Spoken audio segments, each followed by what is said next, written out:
Ung's winter station he swore was off the Lun.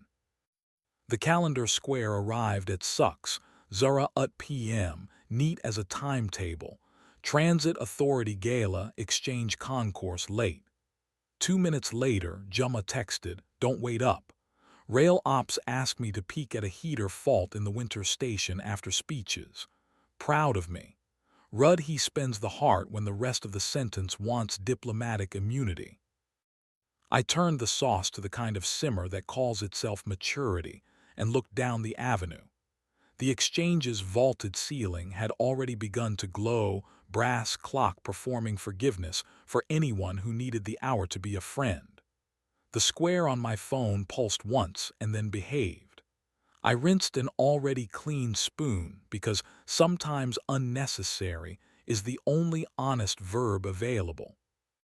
At Sucks, Twane Sucks, a number I didn't recognize sent a message that recognized me anyway. If the gala's in the concourse, why did he just badge the winter station? Service gate by track 14. Reader hates witnesses, cover it and lean. I can hold sweep 2 minutes. Signed with a single letter, R, as if the alphabet had leaned on a switch stand and promised not to squeal. Runnin runs nights in the unsuddy with the patience of a man who convinces steel to believe in mercy. He and Jumma trade competence in a dialect of locks and latches. He and I have shared 2 cigarettes under a mural of people pretending to be late, and once a laugh sharp enough to make a camera glance away. We have not touched. I remember not touching more clearly than most men remember vows. "Why tell me?" I wrote. "Because your calendar is polite and my badge logs aren't," he sent. Because he looked up before he swiped.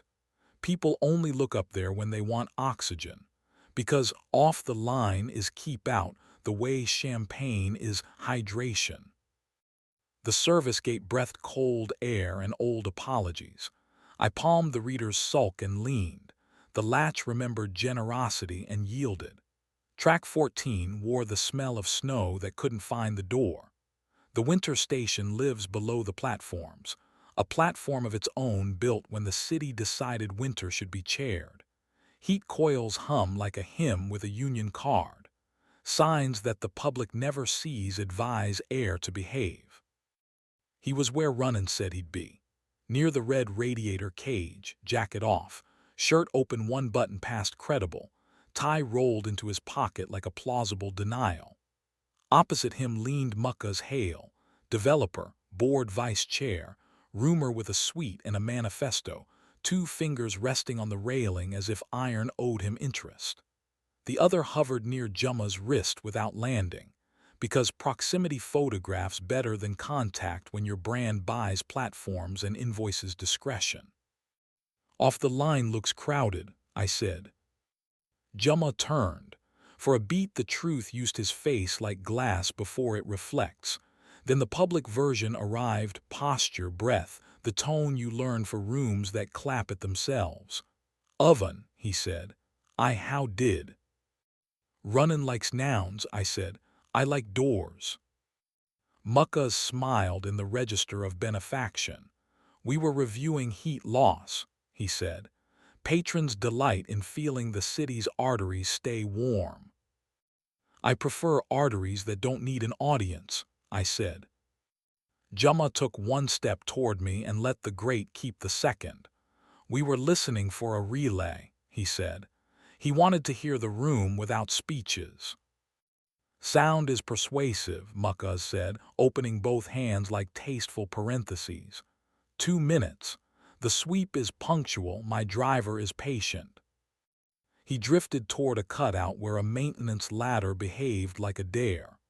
As he passed, 2 fingers tapped Jumma's shoulder, punctuation, not possession. Jumma watched me the way men watch weather when they hope thunder loves the river more. "I was going to text you," he said, lower now, the register he keeps for mornings and the soft under my jaw. "After.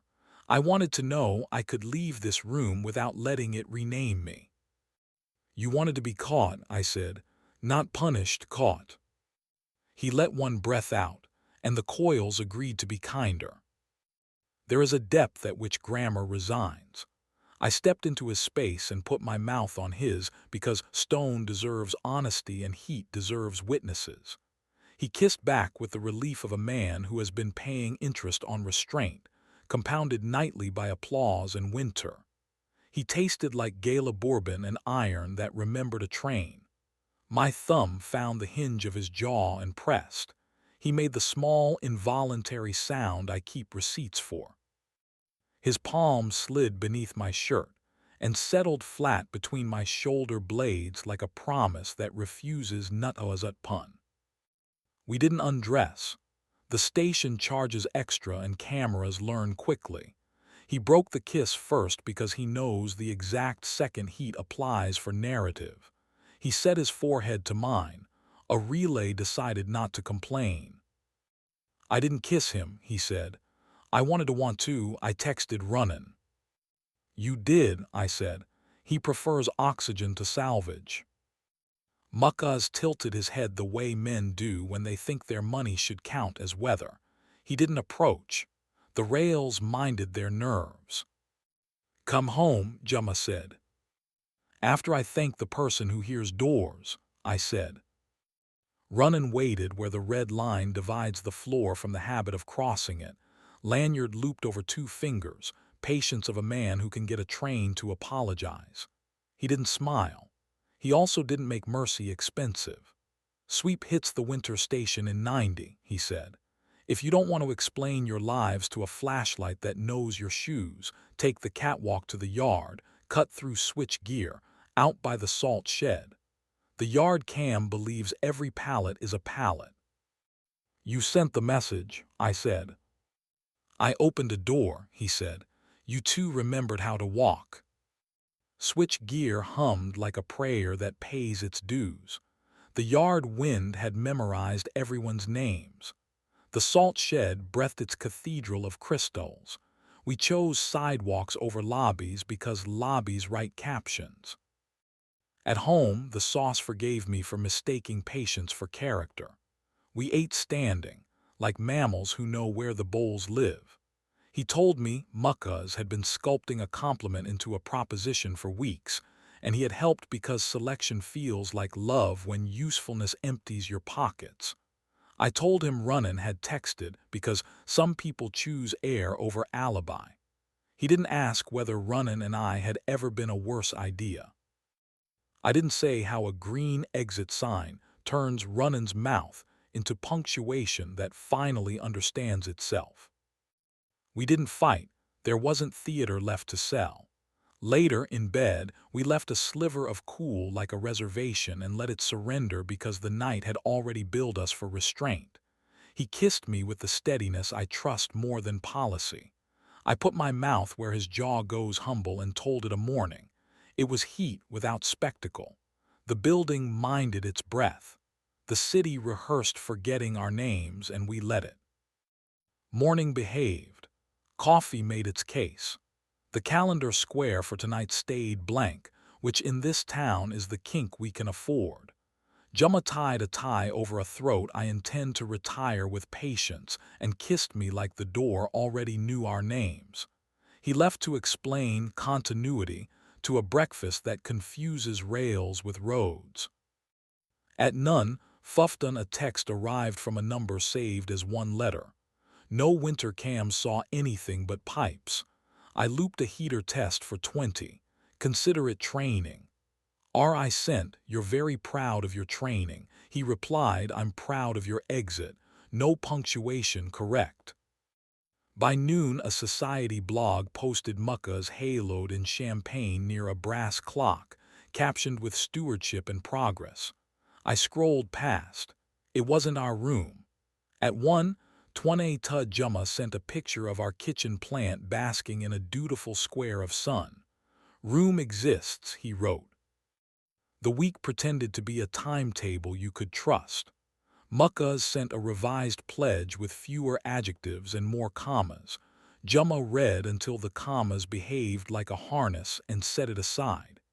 He pressed his forehead to my temple for 7 quiet counts. The air remembered its job. 2 nights later, the concourse hosted Night Below the Sutti, unused wristbands, real families, children learning that heat is a kindness you have to maintain. We went together, because sometimes the correct grammar is plural. Runnan nodded once from a shadow like an usher who mistrusts applause. Mukkaz shook Jumma's hand while a photographer tried to make rivets confess. A reporter asked about legacy. Jumma pointed to a maintainer kneeling to show a boy how to grease a switch without scolding and said, "Legacy is what keeps rooms gentle." And the reporter wrote it down like she'd earned a truth. On the walk home, we cut along the viaduct where lights tried on courage. Jumma slid 2 fingers into my back pocket in the way that says not mine but here, and the night did the decent thing and looked away. We burned the bread and ate it anyway. At the bedroom door, he kissed me the way good sentences land, without ornament, unavoidable. I answered as if verbs were the last honest currency. It did not stay tidy. It never does here. An anonymous account posted a grainy still from a service cam, 2 silhouettes near a red rail, one hand too near to be polite. The caption invented entanglement, the comments rented outrage and billed by the breath. I set my phone face down beside the plant and watched the plant win. Jumma texted a different image. Switch gear at noon. Runnan showing a teen volunteer how to listen to a relay while an ammeter confessed contentment. Our version works for a living, he wrote. Sunday arrived with snow that respected schedules. Runnan texted, "Station is quiet. Want a stool where nobody sells you a seat?" We went. He poured us paper cups of coffee that tasted like competence and showed us which thermostat lies first, why you never trust a door that apologizes, and the tiny change in hum that means the coil wants kindness. He didn't flirt with anything, not even the truth. He stood with his hands in his jacket pockets and told us a joke about rich men who think warmth is a metaphor. I liked him better for refusing to be necessary when he didn't need to be. Midweek, the foundation staged a press moment to announce scholarships for rail apprentices. Jumma spoke first, about bolts and volunteers and the joy of maintenance, the only speech that ages correctly. Mukkaz promised to help the city meet its hours on time, a sentence that managed to spend nothing and still collect applause. After, he shook Jumma's hand and then looked at me with the careful respect of a man evaluating whether he cannot purchase. "You're both very good at exits," he said. "Practice," I said. He laughed because it was the only honest thing left on his card. A columnist with an adjective habit suggested Jumma's access came courtesy of Private Tour. The piece included a photo of pipes that could have been any pipes and a paragraph that could have been any rumor. The comments did their choreography. I carried the plant to the sink and let water talk to its roots like a promise we could keep. That night, we turned our phones face down and cooked like people who still believe heat tells the truth. On a windy Thursday, Runnan sent a single word, weather, and we met him by the salt shed where snow rehearses obedience. He showed us which drain floods first, where to stand when lightning auditions near rails, and how to hear the almost silent pause that means a breaker will miss its cue without kindness. He didn't ask about the photo. We didn't say his name out loud. 3 people wide beneath a city that had decided to forgive, we let the storm remove adjectives we didn't need. Life kept refusing to be purchased. Mukkaz kept sending commas that wanted homes. Jumma kept returning them with better ones. The plant kept inventing a shade of green that turns vanity domestic. We kept our calendar squares blank on purpose, because blanks are the only promises rooms respect. Sometimes, near midnight, we walk past the exchange and look down the stair to the winter station's red glow. From the concourse, you can't see the hand that hovered like punctuation, or the small, decent posture of a man who teaches heavy air to be gentle. You can only see a disciplined light pretending not to belong to anyone. That's as it should be. We circle the block and go home without letting the building perform at us.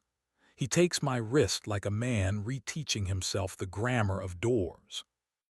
I think about the station and the 2 minutes that were enough, about how some rooms try to own you and others teach you how to leave correctly. Sometimes I think about muckas paused by a ladder like a man who wants to buy air and discovering it doesn't invoice.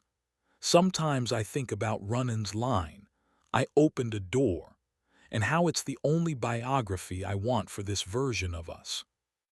Tonight's square is empty. We're leaving it that way. Let the exchange keep its clock and the city its applause. We have the yard gate, a plant we refuse to let die, and the quiet grammar of a decision that knows where it belongs. Not in the rumor, not in the photo, but in the mouth that learned to say come home and mean it. If we get caught again, let it be by each other. The rest of the world can rehearse schedules. We'll be in the room that doesn't need them, counting breaths until they sound like coils settling into kindness, and a morning we can afford and calling that enough.